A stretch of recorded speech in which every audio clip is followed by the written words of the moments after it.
Welcome to the video. ഈ വീഡിയോയിൽ types of phrase and close എന്നതാണ് മനസ്സിലാക്കുന്നത്.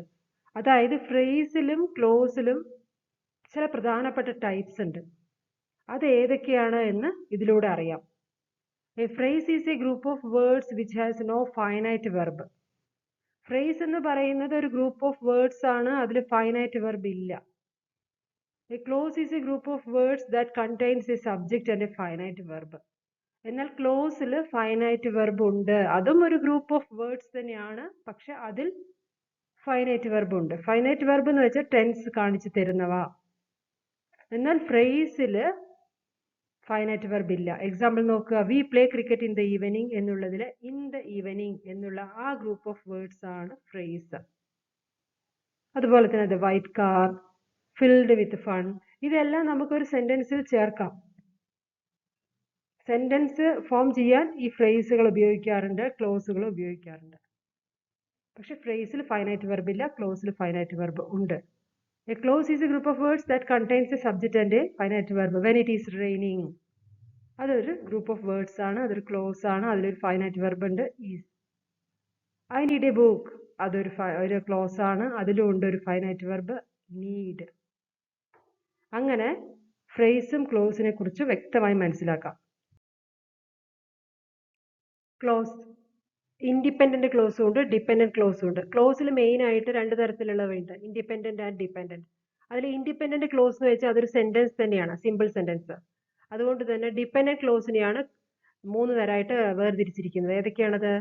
The dependent clauses are divided into three types: adjective clause, adverb clause and the noun clause. അപ്പോൾ dependent ക്ലോസിന് മൂന്ന് തരത്തിലുള്ള type ഉണ്ട്. അതിന് ഉദാഹരണം നോക്കുക, ഹു ഈസ് ടോൾ, അതിലൊരു ഫൈനൈറ്റ് വെർബ് ഉണ്ട്. ക്ലോസ് എന്ന് വെച്ചാൽ a group of words with finite verb എന്നുള്ള പോയിന്റ് ആണ് നിങ്ങൾ ഓർമ്മിക്കേണ്ടത്. വെർബ് ഉണ്ട് അതിൽ, ഈസ്. ഹു ഈസ് ടോൾ എന്നുള്ളതിൽ ഈസ്. ദാറ്റ് ഈസ് കോസ്റ്റ്ലി, അതിലും ഉണ്ട് ഒരു finite verb, is. Which is beautiful, അതിലും ഫൈനൈറ്റ് വെർബ് ഈസ് ഉണ്ട്. അപ്പൊ ക്ലോസ് എന്ന് വെച്ചാൽ a group of words with finite verb, verb ഉണ്ടാവും ടെൻസ് കാണിച്ചുകൊണ്ട്. എന്നാൽ ഫ്രേസിൽ ടെൻസ് കാണിക്കുന്ന ഫൈനൈറ്റ് വെർബ് ഇല്ല. Phrase, there are mainly three kinds of phrase according to their functions in a sentence. ഒരു സെന്റൻസിൽ ഫ്രേസ് ചെയ്യുന്ന ഫങ്ഷൻസ് നോക്കിക്കൊണ്ട് അതിനെ മൂന്ന് തരത്തിൽ വേർതിരിക്കുന്നുണ്ട്: adjective phrase, adverb phrase and the noun phrase. ഫ്രേസിന്റെ പ്രത്യേകത എന്ന് വെച്ചാൽ a group of words without finite verb, tense കാണിക്കുന്ന വെർബൊന്നും അതിലില്ല. എ ടോൾ ബോയ്, അത് ഒരു ഫ്രേസ് ആണ്, അതിൽ ഫൈനൈറ്റ് വെർബ് ഇല്ല, ഈ ഗ്രൂപ്പ് ഓഫ് വേർഡ്സ് മാത്രം. A tall boy. A costly pen, അതും a group of words without finite verb. A beautiful doll, അതും ഒരു ഗ്രൂപ്പ് ഓഫ് വേർഡ്സ് മാത്രമാണ്, അതിൽ ഫൈനൈറ്റ് വെർബ് ഇല്ല. ഇതെല്ലാം ചെയ്യുന്നത് സെന്റൻസിൽ കാണപ്പെടുന്നവയാണ്, ഫ്രേസ് ആയാലും ക്ലോസ് ആയാലും. ഡിപെൻഡന്റ് ക്ലോസും മൂന്ന് തരത്തിൽ ഉണ്ട്, ഫ്രേസും അതുപോലെ തന്നെ പ്രധാനമായിട്ട് മൂന്ന് തരത്തിലുണ്ട്.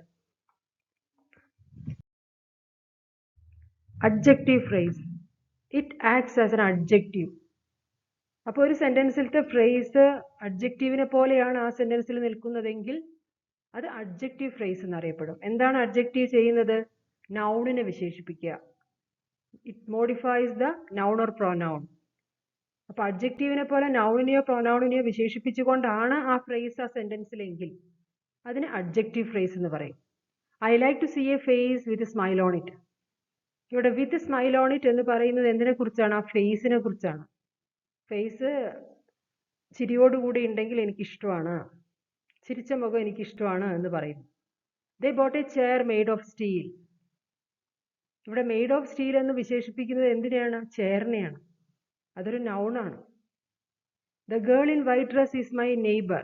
ഇവിടെ ഇൻ വൈറ്റ് ഡ്രസ് എന്നുള്ളത് ആ ഗേളിനെ കുറിച്ചുള്ള ഇൻഫോർമേഷൻ ആണ്. അത് ഗേൾ എന്ന് പറയുന്നത് നൗണാണ്. അപ്പൊ നൗണിനെ കുറിച്ചുള്ള ഇൻഫോർമേഷൻ തന്നുകൊണ്ടാണ് ആ ഫ്രേസ് ആ സെന്റൻസിൽ ഉള്ളതെങ്കിൽ അത് അഡ്ജക്റ്റീവ് ഫ്രേസ് എന്ന് പറയുന്നു. Adverb phrase, it acts as N adverb.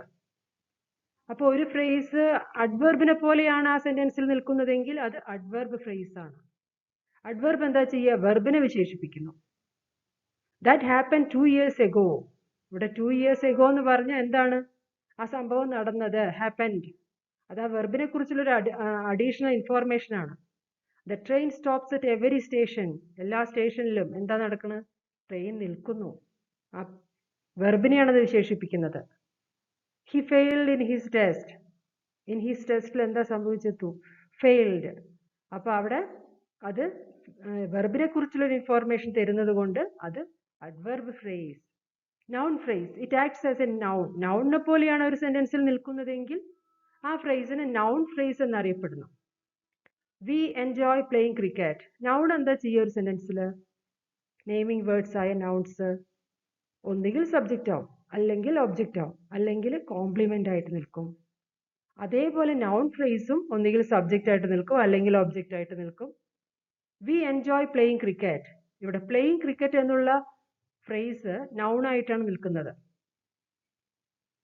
കാരണം അതിന്റെ ആക്ട് ചെയ്തുകൊണ്ട് നിൽക്കുകയാണ്. അവിടെ അത് ഒബ്ജക്റ്റ് ആണ്. I want to visit the park. ഇവിടെയും ടു വിസിറ്റ് ദ പാർക്ക് എന്നുള്ള ഫ്രേസ് ഒബ്ജക്റ്റ് ആയിട്ട് നിൽക്കുന്നു. അപ്പോൾ ഒബ്ജക്റ്റ് ആയിട്ടൊക്കെ സാധാരണ നിൽക്കാറ് നൗൺ ആണ്. അപ്പോൾ ഇവിടെ ആക്ട് ചെയ്ത് നിൽക്കുന്നത് നൗണിന്റെ ആക്ഷനാണ് ഇവിടെ ചെയ്തുകൊണ്ട് നിൽക്കുന്നത് ആ phrase. Katz like catching rats. ഇവിടെ ക്യാച്ചിങ് റാറ്റ്സ് എന്നുള്ളത് ഒബ്ജക്റ്റ് ആയിട്ട് നിൽക്കുന്നു. അതൊരു ഫ്രേസ് ആണ്. നമുക്കിതിനെ റീപ്ലേസ് ചെയ്യാൻ പറ്റും. V enjoy cricket, V enjoy movies എന്നൊക്കെ പറയാം. നമുക്കൊരു നൗണിനെ കൊണ്ട് ഈ നൗൺ ഫ്രേസിന് റീപ്ലേസ് ചെയ്യാൻ പറ്റും. I want A cake, Katz like rat എന്ന് മാത്രം പറഞ്ഞാലും ശരി തന്നെയാണ് ഇതൊക്കെ. അപ്പൊ നൗൺ ഫ്രേസിനെ ഒരു നൗൺ കൊണ്ട് നമുക്ക് റീപ്ലേസ് ചെയ്യാൻ പറ്റും, പ്രോനൗൺ കൊണ്ട് നമുക്ക് റീപ്ലേസ് ചെയ്യാൻ പറ്റും. ഐ വാണ്ട് ഇറ്റ് എന്നൊക്കെ പറയാം. We enjoy it. Adverb clause. Clause എന്ന് വെച്ചാൽ എന്താണ്? A group of words with finite verb. ക്ലോസിൽ ഫൈനൈറ്റ് വെർബ് ഉണ്ട്. ഡിപ്പെൻഡന്റ് ക്ലോസ് എന്നാ പറയുക എങ്ങനെയുള്ളതിന്. Acts as an adverb. അപ്പൊ ഇവിടെ don't go till the rain stops. Till the rain stops എന്നുള്ളത് ഒരു ക്ലോസ് ആണ്. അതിൽ ഫൈനൈറ്റ് വെർബ് ഉണ്ട്. അത് ഏതാണത്? സ്റ്റോപ്സ് എന്ന് പറയുന്നത് ഒരു ഫൈനൈറ്റ് വെർബാണ്. അപ്പൊ ഇങ്ങനെയുള്ള ചില ക്ലോസുകൾ അഡ്വർബിന്റെ പ്രവൃത്തി ചെയ്തുകൊണ്ടായിരിക്കും ഒരു സെന്റൻസിൽ ഉണ്ടാവുക. എന്താ അഡ്വർബ് ചെയ്യാറ്? വെർബിനെ വിശേഷിപ്പിക്കുന്നു. It modifies the verb.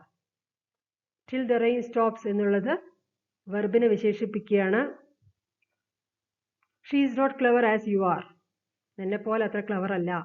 As you R എന്ന് പറയുന്നത് ഒരു ക്ലോസ് ആണ്. അത് അഡ്വർബിന്റെ പ്രവൃത്തിയാണ് ചെയ്യുന്നത്. Until the sun sets the man works in his farm. ഏതുവരെ വർക്ക് ചെയ്യും? സൂര്യൻ അസ്തമിക്കുന്നത് വരെ. Until the sun sets. അവിടെ അൺടിൽ ദ സൺ സെറ്റ്സ് എന്നുള്ളത് ക്ലോസിന് ഉദാഹരണമാണ്. അതൊരു അഡ്വർബാണ്. വെർബിനെയാണ് വിശേഷിപ്പിക്കുന്നത്. ഏതാണ് വെർബ്? വർക്ക്സ്. എത്ര സമയം വരെ വർക്ക് ചെയ്യും? Until the sun sets. Adjective clause എന്ന് വെച്ചാൽ ആ ക്ലോസ് ചെയ്യുക അഡ്ജക്റ്റീവിന്റെ പ്രവർത്തനമായിരിക്കും സെന്റൻസിൽ. Acts as an adjective. I know the place where he lives. ഇവിടെ ആ പ്ലേസിനെയാണ് പറഞ്ഞിരിക്കുന്നത്, വെർ ഹി ലിവ്സ്. അപ്പൊ ഈ ക്ലോസ് ചെയ്യുന്നത് അഡ്ജക്റ്റീവിന്റെ പ്രവർത്തനമാണ്. നൗണിനെ വിശേഷിപ്പിക്കുന്നു. ഈ അഡ്ജക്റ്റീവ് ക്ലോസും ആ നൗണിനോട് ചേർന്ന് വരും. I know the place where he lives. Here is the book that you want. ആ ബുക്കിനെ വിശേഷിപ്പിക്കുകയാണ്, ദാറ്റ് യു വാണ്ട്. അതുപോലെ തന്നെ he went to the place where he was born. ആ പ്ലേസിനെയാണ് പറയുന്നത് വെർ ഹി വാസ് ബോൺ. ആ പ്ലേസ് ഏതാണ്? അവൻ ജനിച്ച സ്ഥലം. ആ ബുക്ക് എന്ന് പറയുന്നത് ദാറ്റ് യു വാണ്ട്, നീ ആവശ്യപ്പെട്ട ബുക്ക്. അഡ്ജക്റ്റീവ് ക്ലോസ് എപ്പോഴും ഏത് നൗണിനെയാണോ അത് വിശേഷിപ്പിക്കുന്നത് അതിനോട് ചേർന്നുണ്ടാവും. നിങ്ങൾക്ക് ഐഡന്റിഫൈ ചെയ്യാൻ ഈസിയാണ് അഡ്ജക്റ്റീവ് ഫ്രേസും അഡ്ജക്റ്റീവ് ക്ലോസും ഒക്കെ. അത് എന്തിനാണോ വിശേഷിപ്പിക്കുന്നത് നൗണിനെ, അതിന് ശേഷം ആ ഫ്രേസോ ക്ലോസോ ഒക്കെ കാണാൻ പറ്റും. Noun close acts as a noun. Noun എന്താ ചെയ്യുന്നത് സെന്റൻസിൽ? സബ്ജക്റ്റ് ആയിട്ട് നിൽക്കുന്നു, ഒബ്ജക്റ്റ് ആയിട്ട് നിൽക്കുന്നു, കോംപ്ലിമെന്റ് ആയിട്ട് നിൽക്കുന്നു. അതേപോലെ തന്നെ നൗൺ ക്ലോസും ഒരു സെന്റൻസിൽ ചിലപ്പം സബ്ജക്റ്റ് ആവാം, ചിലപ്പം ഒബ്ജക്റ്റ് ആവാം. No one knows who is. No one knows who he's. അവൻ ആരാണെന്ന് ആർക്കും അറിയില്ല. ഹൂ ഹീസ് എന്നുള്ളതാണ് നൗൺ ക്ലോസ്. ഇവിടെ ഒബ്ജക്റ്റ് ആണ്. Tell him that I am busy. ഇവിടെ ദാറ്റ് ഐ ആം ബിസി എന്നുള്ളതാണ് ക്ലോസ്. അതും ഒരു ഒബ്ജക്റ്റ് ആയിട്ട് നിൽക്കുന്നു. നൗൺ ആണ് സാധാരണയായിട്ട് ഒബ്ജക്റ്റ് ആയിട്ടൊക്കെ നിൽക്കാറ്, സബ്ജക്റ്റ് ആയിട്ടും ഒബ്ജക്റ്റ് ആയിട്ടും. ഇവിടെ ഒരു ക്ലോസേ നിൽക്കുകയാണ് ഒബ്ജക്റ്റ് ആയിട്ട്, അതുകൊണ്ടാണ് അതിനെ നൗൺ ക്ലോസ് എന്ന് പറയുന്നത്. Whoever wins the match will get a prize. ഇവിടെ whoever wins the match എന്നുള്ളത് സബ്ജക്റ്റ് ആണ് ഈ സെന്റൻസിന്റെ. അതൊരു നൗണിനെ പോലെ പ്രവർത്തിക്കുന്നു ആ clause. Whoever wins the match will get a prize. അപ്പൊ ഇത് നൗൺ ക്ലോസ്. ഫ്രേസ് എന്ന് വെച്ചാൽ a group of words without finite verb. Clause എന്ന് വെച്ചാൽ a group of words with finite verb. അപ്പൊ ഈ സെന്റൻസുകളൊക്കെ നോക്കുക. She passed her test because of her teacher. ഈ സെന്റൻസിൽ ബിക്കോസ് ഓഫ് ഹെർ ടീച്ചർ എന്ന് പറയുന്നതാണ് എന്ത്, ഫ്രേസ് ആണോ ക്ലോസ് ആണോ എന്നുള്ളതാണ് പറയേണ്ടത്. Because of her teacher. Close ആണെങ്കിൽ ഫൈനൈറ്റ് വെർബ് ഉണ്ടാവും, ഫ്രേസ് ആണെങ്കിൽ ഫൈനൈറ്റ് വെർബ് ഉണ്ടാവില്ല. ബിക്കോസ് ഓഫ് ഹെർ ടീച്ചർ എന്നുള്ളതിൽ ഫൈനൈറ്റ് വെർബ് ഇല്ല, അതുകൊണ്ട് തന്നെ അതൊരു ഫ്രേസ് ആണ്. He one the match because he practised well. ഇവിടെ ബിക്കോസ് ഹി പ്രാക്ടീസ്ഡ് വെൽ എന്നുള്ളത് എന്തിന് ഉദാഹരണമായിട്ട് വരും? അതിലൊരു ഫൈനൈറ്റ് വെർബ് ഉണ്ട്, പ്രാക്ടീസ്ഡ്, പാസ്റ്റ് ടെൻസിനെ കാണിക്കുന്ന. അതുകൊണ്ട് തന്നെ ഇതൊരു ക്ലോസ് ആണ്. Having finished the work she went to office. ഇവിടെ ഹാവിങ് ഫിനിഷ്ഡ് ദ വർക്ക് എന്ന് പറയുന്നത് ഫ്രേസ് ആണോ ക്ലോസ് ആണോ? ഇതൊരു ഫ്രേസ് ആണ്. ഹാവിങ് എന്ന് പറയുന്നത് നോൺ ഫൈനൈറ്റിന് ഉദാഹരണമാണ്. ഹാവിന്റെ പ്രസന്റ് പാർട്ടിസിപ്പിൾ ആണ് ഹാവിങ്. നോൺ ഫൈനൈറ്റ് ആണത്. Having finished the work. Having കഴിഞ്ഞിട്ട് നിങ്ങൾ V3 ഒക്കെ കണ്ടാൽ അത് നിങ്ങൾ ഓർമ്മിക്കുക, അത് നോൺ ഫൈനൈറ്റിൽ പെടുന്നു. അതുകൊണ്ട് തന്നെ ഇതൊരു ഫ്രേസ് ആണ്. Not knowing the answer she stood motionless. Answer അറിയാത്തത് കൊണ്ട് അങ്ങനെ നിന്നുപോയി എന്നാ പറയുന്നത്, മോഷൻലെസ് ആയിട്ട്, അനക്കമില്ലാതെ. അപ്പൊ ഇവിടെ നോട്ട് നോയിങ് ദ ആൻസർ എന്നുള്ളതിൽ ഫൈനൈറ്റ് വെർബ് ഉണ്ടോ ഇല്ലയോ? ഫൈനൈറ്റ് വെർബ് ഇല്ല. ഇതും നോൺ ഫൈനൈറ്റിൽ പെടുന്നു, ഈ നോയിങ് ഒക്കെ ഉള്ളത്. Not knowing the answer phrase ആണ്. കാരണം ക്ലോസിൽ മാത്രമേ ഫൈനൈറ്റ് വെർബ് ഉണ്ടാവുള്ളൂ, ഫ്രേസിൽ ഫൈനൈറ്റ് വെർബ് ഉണ്ടാവില്ല. He hopes to win the trophy. To win the trophy എന്നുള്ളതിൽ ടു വിൻ എന്ന് പറയുന്നത് നോൺ ഫൈനൈറ്റ് ആണ്, ഫൈനൈറ്റ് അല്ല. അതുകൊണ്ട് തന്നെ ഇതൊരു ഫ്രേസ് ആണ്. Raju boat A pen that rights well.